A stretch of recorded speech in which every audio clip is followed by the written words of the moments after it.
Again, my name is Gabe Zollner. Before It's News has an interesting little article, and it's actually, I think, somewhat frightening to a certain degree. The article is titled, "Ecuador to sell a third of its Amazon rainforest to Chinese oil companies."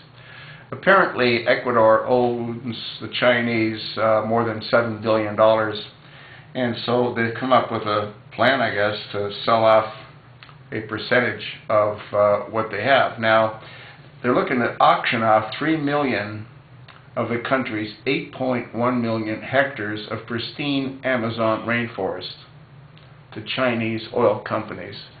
Now, I think most of the Americans or most of the people throughout the world know that the rainforest is a very important component of our Earth's ecosystem, because the rainforest produces a rather significant amount of oxygen, you know, what we breathe, and without it we will cease to exist.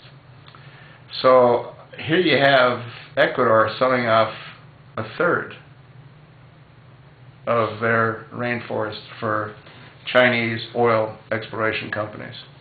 Pretty scary, isn't it? Wow. To be honest with you, I think it's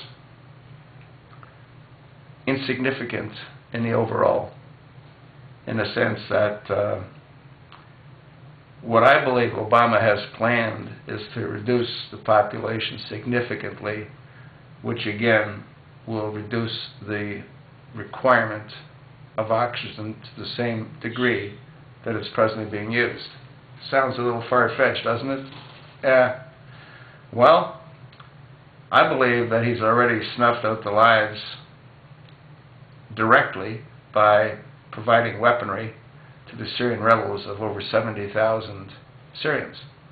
And he's also displaced 1.2 million Syrians based on providing weapons, training, and money to the radical, extremist freedom fighters. Yeah. It's amazing, isn't it, that these people are all freedom fighters, but they're not Syrians? Pretty nuts. Well, that's what happens when you've got a government that's being run by a communist, psychopathic, narcissistic, egotistical maniac. Yeah, that's what he is.